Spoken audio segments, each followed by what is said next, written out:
Okay, welcome everyone. आज हम करने वाले हैं OSI लेयर पार्ट 3। और हमारे पास लेक्चर में हमारे पास सिर्फ दो ही लेयर बच गई हैं, डाटा लिंक लेयर और फिजिकल लेयर। बाकी के लेयर्स हमने पिछले जो लेक्चर्स थे उसमें कवर कर लिए हैं।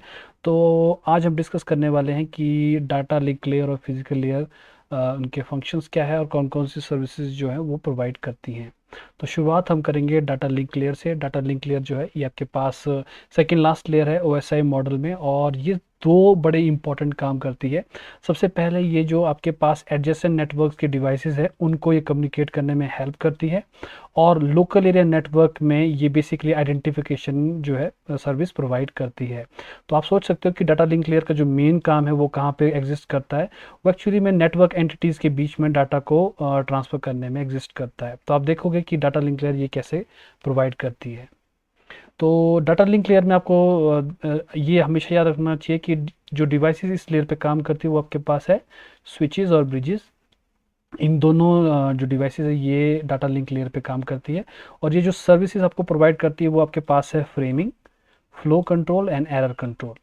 तो मेन फंक्शन आपके पास ये है कि ये बेसिकली आपको सर्विस प्रोवाइड करती हैं लोअर लेयर लेयर के लिए एंड नेटवर्क लेयर के लिए, और डाटा ट्रांसमिशन के जो एरर्स हैं इनसे डील करती है और रेगुलेट करती हैं आपके फ्लो को डाटा के। आपने देखा होगा कि ट्रांसपोर्ट लेयर भी नेटवर्क लेयर के साथ ये काम करती है। तो आज मैं बात करूंगा फ्रेम्स की, और फ्रेम्स बहुत ज़्यादा इंपॉर्टेंट रहता है क्योंकि जी जो फ्रेम है ये सबसे मेन पैकेट है आपके डाटा लिंक लेयर का। तो जब भी आप फ्रेम्स की बात करोगे तो हम बेसिकली डाटा लिंक लेयर की बातें कर रहे हैं। और ये जो फ्रेम्स हैं ये इंपॉर्टेंट इसलिए है क्योंकि ये एक्चुअली में लोकल एड्रेस कंटेन करती हैं मशीन का। तो आप देखोगे कि एक्चुअली में डाटा लिंक लेयर का मेन काम क्या है, वो एक्चुअली में जितने भी आपके पास मशीन्स हैं उनके साथ डील करती है कि पैकेट्स की डिलीवरी वहाँ पे एग्जैक्टली कैसे करनी है। तो फ्रेम का जो पर्पस है वो कहाँ पे आप सोच सकते हो इम्पोर्टेंट हो जाता है, वो आपके पास लोकल एरिया नेटवर्क पे बहुत इंपॉर्टेंट हो जाता है, जहाँ पे ये आइडेंटिफाई करना बड़ा इंपॉर्टेंट है कि कौन सा होस्ट जो था वो नेटवर्क से कम्युनिकेट कर रहा है। उसका रीज़न ये है कि आपके पास एक राउटर रह सकता है जिसके अंडर मल्टीपल डिवाइसेस हो सकती हैं। तो वो जो मल्टीपल डिवाइसेस हैं एक ही राउटर को यूटिलाइज करके इंटरनेट से या किसी और नेटवर्क से कम्युनिकेट कर रही होंगी। अब जब आपके पास कम्युनिकेशन वापस आती है तो ये आइडेंटिफाई करना कि कौन सी कम्युनिकेशन किस डिवाइस की थी, ये काम जो है कौन करता है, ये आपका राउटर करता है। और किसकी हेल्प से करता है, वो इन फ्रेम्स की हेल्प से करता है। जो आपके पास लेयर है इसकी दो मेन सब लेयर्स हैं। सबसे पहले आपके पास है LLC यानी कि logical link control sub layer, और आपके पास सेकंड लेयर है मैक यानी कि media access control sub layer. तो आपने ध्यान रखना है कि ये जो दो लेयर्स है, कई बार आपको एग्जाम में भी पूछा जाता है कि LLC लेयर जो है वो कौन सी मेन लेयर को बिलोंग करती है। तो ये आपकी डाटा लिंक लेयर को बिलोंग करती है। तो LLC का मेन काम क्या है, LLC आपके पास इंपॉर्टेंट प्रोटोकॉल्स प्रोवाइड करता है मल्टीप्लेक्सिंग की और फ्लो कंट्रोल की। तो आप देखोगे कि LLC का मेन काम है जितने भी आपके पास फ्रेम्स आ रही हैं उनको रेगुलेट करना है। और LLC आपकी मेन एड्रेसिंग जो है वो प्रोवाइड करती है control of the data link के। सेकंड जो इम्पोर्टेंट फीचर है वो आपके पास है मैक सब लेयर। और मैक आपका बेसिकली क्या करता है, ये डिटरमाइन करता है कि कौन सा कंप्यूटर जो है वो आपको एक्सेस कर रहा है नेटवर्क को किस वक्त पे। तो जनरली ये जो आपके पास फ्रेम्स रहती हैं ये फ्रेम्स जो हैं एक तरह से आपके पास एक मैकेनिज्म प्रोवाइड करती है जो कि हर कंप्यूटर्स को डिलीवर आपने करने हैं पैकेट्स, उसको कंट्रोल करने का काम करती है। तो मैक की सबसे इम्पॉर्टेंट चीज़ क्या है कि मैक आइडेंटिफाई करती है आपके कंप्यूटर्स को using a very special address जिसको हम मैक एड्रेस कहते हैं। और ये मैक एड्रेस जो है 48 बिट का एड्रेस होता है। रिमेंबर आपने ये करना है कि ये जो मैक एड्रेस है ये आपके IP एड्रेस से अलग होता है, और जनरली आप देखोगे कि ये आपकी कम्युनिकेटिंग डिवाइस को आइडेंटिफाई करता है। आपके कंप्यूटर के अंदर बहुत सारे हार्डवेयर हो सकते हैं जो कि कम्युनिकेशन कर सकते हैं। फॉर एग्जांपल जैसे आपके पास अगर लैपटॉप है तो लैपटॉप में आपके पास वाईफाई भी हो सकता है, और आपके पास लोकल जो वायर का कनेक्शन है उसका भी आपके पास एक हार्डवेयर हो सकता है। और आपने याद रखना है कि हर एक ऐसा हार्डवेयर जो कम्युनिकेशन कर सकता है उसका एक यूनिक मैक एड्रेस होता है। तो ये आपके पास बहुत ही इंपॉर्टेंट क्वेश्चन है कि मैक एड्रेस कौन सी लेयर में काम करता है। ये आपके पास डाटा लिंक लेयर में काम करता है, और ये कौन सी लेयर को बिलोंग करता है, ये मैक लेयर को बिलोंग करता है, और इसका जो साइज़ है वो कितना होता है, वो आपके पास 48 बिट का होता है और हर हार्डवेयर का मैक एड्रेस जो है वो यूनिक होता है। तो मैक एड्रेस की जो स्कीम है वो इस तरीके से की जाती है। मैक एड्रेस 48 बिट्स का है, तो ये 6 पार्ट्स में डिवाइडेड होता है इस तरीके से। तो 6 पार्ट जो है 8-8 बिट के रहते हैं, तो ये सारे 6 पार्ट जो आप देख रहे हो ये 8-8 बिट के हैं, तो आपके पास 48 बिट्स जो है कंप्लीट हो जाते हैं। शुरू के जो आपके पास 3 ऑक्टेट हैं, ये ऑक्टेट 3 ऑक्टेट हैं, ये बेसिकली अलॉटेड रहते हैं उस ऑर्गेनाइजेशन को जो वो हार्डवेयर बना रहा है। और आप देखोगे कि हमारे पास वर्ल्ड में बहुत सारे ऐसी डिवाइसेस हैं जो कि डिफरेंट डिफरेंट मैन्युफैक्चरर जो है क्रिएट करता है। अब आपके जैसे मोबाइल फ़ोन है, तो मोबाइल फ़ोन आप जिस भी कंपनी का परचेज़ करोगे, तो वो जो आपका कंपनी है वो अपना हार्डवेयर वहाँ पे इंस्टॉल करेगा। तो उस मैक के जो शुरू के 3 बिट्स होंगे, ऑक्टेट होंगे, ये ऑक्टेट रेफर करेंगे कि वो मैन्युफैक्चरर एक्चुअली में कौन था। तो आप देखोगे कि सैमसंग वालों का जो शुरू के 3 ऑक्टेट है वो सिमिलर होंगे, शायोमी के सिमिलर होंगे। अगर आप कोई और कम्युनिकेटिंग डिवाइस यूज़ कर रहे हो, तो ये शुरू के जो 3 ऑक्टेट है ये आपको आइडेंटिफाई करने में बहुत यूज़फुल होते हैं कि आपकी डिवाइस कौन सी है। और लास्ट के जो 3 आपके पास ऑक्टेट होते हैं, ये 3 ऑक्टेट, ये आपकी वही ऑर्गेनाइजेशन जो है आपके नेटवर्क स्पेसिफिक डिटेल जो है हम प्रोवाइड करती है। तो राउटर्स के जनरली अलग सीरीज़ रहती है, मोबाइल की थोड़ी अलग रहती है। तो ये मैक एड्रेस जो है ये कम्प्लीटली आइडेंटिफाई कर सकता है कि आपकी जो कम्युनिकेटिंग डिवाइस थी वो एक्चुअली में कौन सी थी। कई बार आपने नोट किया होगा कि जब आप कम्युनिकेट कर रहे होते हो, तो कई डिवाइसेस कई वेबसाइट्स जो हैं ये आइडेंटिफाई कर सकती है कि आप एक फ़ोन से कम्युनिकेट कर रहे हैं या फिर आप एक लैपटॉप से कम्युनिकेट कर रहे हैं या आईफोन से कर रहे हैं।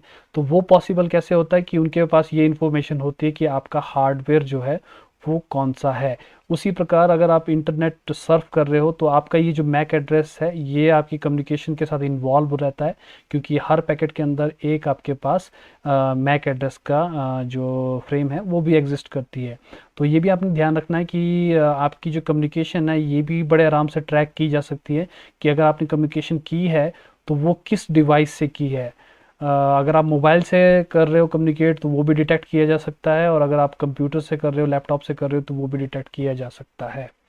तो ये तो बात थी आपके पास डाटा लिंक लेयर की। अब मैं आपको सबसे लास्ट लेयर यानी कि फिजिकल लेयर पे जाता हूँ। तो फिजिकल लेयर जो है ये बेसिकली सबसे इम्पॉर्टेंट लेयर आप मान सकते हो, क्योंकि ये एक्चुअली में रिस्पॉन्सिबल है बिट लेवल ट्रांसमिशन की डिफरेंट डिफरेंट डिवाइसेस से। और आप देखोगे कि बाकी लेयर्स के कंपैरिजन में ये लेयर सबसे कॉम्प्लेक्स लेयर है।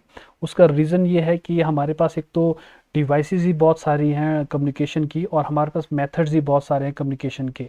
तो आपके पास वायर्ड कम्युनिकेशन अलग है, वायरलेस कम्युनिकेशन अलग है, और हर डिवाइस और हर टेक्नोलॉजी जो है अलग अलग ढंग से काम करती है। तो आप सोच सकते हो कि जो फिजिकल लेयर है ये सबसे कॉम्प्लेक्स लेयर है पूरे पूरे OSI मॉडल की, क्योंकि हमारे पास जो अवेलेबल हार्डवेयर है और उसकी टेक्नोलॉजीज़ हैं वो बहुत डिफरेंट डिफरेंट हो सकती है। अगर आप कोएक्सियल केबल यूज़ कर रहे हो तो वहाँ पे इलेक्ट्रिकल सिग्नलिंग है, और अगर ऑप्टिकल फाइबर यूज़ कर रहे हो तो वहाँ पे आपके पास लाइट सिग्नल्स है। तो आप सोच सकते हो कि फिजिकल लेयर को डील करना पड़ता है बिट बाय बिट आपके पास जो ट्रांसमिशन है उसके साथ साथ ही साथ वो आपको प्रोवाइड करते हैं कि कौन से कनेक्टर्स आपने यूज़ करने हैं और कौन सी केबल्स यूज़ करनी है। तो ये जो सारे स्टैंडर्ड्स हैं ये कौन आपके स्पेसिफाई करता है, ये आपका स्पेसिफाई करता है फिजिकल लेयर। और फिजिकल लेयर जो है मैंने जैसे आपको बताया, इसका सबसे मेन काम क्या है, ट्रांसमिशन ऑफ रॉ बिट्स। आपको ये भी आपको याद रखना पड़ेगा कि फिजिकल लेयर्स डिस्टिंग्विश नहीं करती है डाटा पैकेट्स में। उनके लिए जो भी डाटा आ रहा है वो उसको 1 और 0 के में ट्रांसफॉर्म करके वो ट्रांसमिट करती है। तो बेसिकली आप सोच सकते हो कि फिजिकल लेयर जो है कितनी इंपॉर्टेंट है, क्योंकि ये आपको वो सारी सारी एब्स्ट्रैक्शन प्रोवाइड करेगी जहाँ पे आपकी इलेक्ट्रिकल, मैकेनिकल या फिर वायरलेस कम्युनिकेशन जो है उसकी जो स्पेसिफिकेशन है ये इस फिजिकल लेयर के थ्रू होने वाली है। तो जैसे मैंने आपको बता दिया कि मेजर फंक्शन आपके पास क्या है, ये basically bit by bit transmission जो प्रोवाइड करता है। सेकंड, ये आपके पास उन स्पेसिफिकेशन को प्रोवाइड करता है कि अगर आप इलेक्ट्रिकली कम्युनिकेट करना चाहते हो तो आपने कैसे करना है। अगर आप वायरलेसली कम्युनिकेट करना चाहते हो तो ये एक्चुअली में स्पेसिफाई करता है कि कौन सी इलेक्ट्रोमैग्नेटिक वेव्स और स्पेक्ट्रम को यूज़ करना है। तो अगर आप दूसरी कोई कम्युनिकेशन यूज़ करें उसकी ये उसकी सारी सारी स्पेसिफिकेशन जो है वो आपको प्रोवाइड करता है। तो ये जो आपके पास डिफरेंट डिफरेंट डिवाइसेस हैं जिसमें आपके पास रिसीवर्स हैं, मॉडेम्स हैं, वायर्स के जैक्स हैं या उनकी सॉकेट्स हैं, उनकी मीडिया की वायर्स हैं, ये सारे सारे स्टैंडर्ड जो हैं ये फिजिकल लेयर से ही डिफाइंड रहते हैं। तो चाहे फिर आप वाईफाई की कम्युनिकेशन कर लो, ब्लूटूथ की या वाईमैक्स की या सैटेलाइट लिंक की, ये सारे सारे स्टैंडर्ड जो हैं फिजिकल लेयर जो है डिफाइन करती है। तो रिमेंबर, ये स्टैंडर्ड्स को डॉक्यूमेंट करने के लिए हम यूज़ करते हैं IEEE स्टैंडर्ड्स। और IEEE जो है वो क्या है, institute of electrical and electronics engineers. और ये वो स्टैंडर्ड्स गवर्न करते हैं जो कि कम्युनिकेशन के हर स्टेप्स को डिफाइन करती है। तो जितने भी आपने कम्युनिकेशन के डिवाइसेस देखी हैं, ये सारे सारे डिवाइसेस जो हैं IEEE स्टैंडर्ड्स को फॉलो करते हैं। फॉर एग्जांपल जैसे मैं आपको बताता हूँ RJ45 मैंने एक बार बताया था आपको कि ये आपके पास इथरनेट डिवाइस है, यानी कि जो लैन में यूज़ करते हैं। तो ये सारी स्पेसिफिकेशन की इथरनेट कैसे काम करेगा ये आपका IEEE बताता है। और IEEE हमेशा एक नंबर एसोसिएट करता है उस स्टैंडर्ड के साथ। फॉर एग्जांपल 802.3 ये आपके पास स्टैंडर्ड है RJ45 यानी लैन का। तो बेसिकली आप देखोगे कि ये जो नंबर्स हैं ये काफ़ी इंपॉर्टेंट हो जाते हैं, स्पेशली जो कॉमन आपके पास कम्युनिकेशन मेथड्स हैं, आपको ये नंबर्स याद रख लेने चाहिए। कई बार आपसे एग्जाम में पूछ सकते हैं कि IEEE 802.3 जो है किस स्टैंडर्ड को बताता है, तो वो बेसिकली RJ45 स्टैंडर्ड्स है। तो फॉर एग्जांपल जैसे मैं आपको सबसे इंपॉर्टेंट बताता हूँ, आपके पास वायरलेस का है, वायरलेस लैन का, तो उसका है 802.11। ये बहुत इंपॉर्टेंट है, एग्जाम में आ सकता है आपसे। वो आपसे पूछ सकते हैं कि वायरलेस स्टैंडर्ड जो है वो आपका कौन सा है IEEE का, तो वो आपके पास है 802.11। 802.11 के बाद तीन और सब स्टैंडर्ड्स हैं वायरलेस कम्युनिकेशन के। पहले को हम कहते हैं B, दूसरा है G और तीसरा है N। तो इन शॉर्ट BGN हम इसको प्रोनाउंस करते हैं। तो B आपके पास काफ़ी पुरानी वायरलेस टेक्नोलॉजी थी, 11 Mbps की कनेक्शन स्पीड प्रोवाइड करती थी। G आपके पास सेकेंड जनरेशन यानी कि 54 Mbps। और लेटेस्ट आपके पास है N यानी कि 300 Mbps। तो जब भी आप कम्युनिकेशन वाली डिवाइस खरीदते हो जैसे मोबाइल फ़ोन, तो आप देखोगे कि वहाँ पे लिखा होता है कि वाईफाई कौन कौन सा सपोर्टेड है। तो वहाँ पे आप पढ़ोगे तो वहाँ पे आपको मिलेगा BGN का मतलब है कि लेटेस्ट सारे स्टैंडर्ड जो हैं वो आपका वायरलेस डिवाइस जो है सपोर्ट करती है। जनरली आप देखोगे कि आपके पास जो N स्टैंडर्ड है इसकी रेंज जो है as compared to B and G काफ़ी अच्छी होती है। तो ये आपके पास कंक्लूड करता है OSI मॉडल। और मैंने जो हर एक लेयर है उसकी कुछ कॉमन कैरेक्टरिस्टिक्स, कुछ कॉमन प्रोटोकॉल और कुछ कॉमन जो है फंक्शनैलिटी आपको एक्सप्लेन कर दी है। अगर आपको कोई भी डाउट हो तो काइंडली इस वीडियो के कमेंट सेक्शन पे कमेंट कीजिए, मैं आपका आंसर वहाँ पे देने की कोशिश करूँगा। Thank you.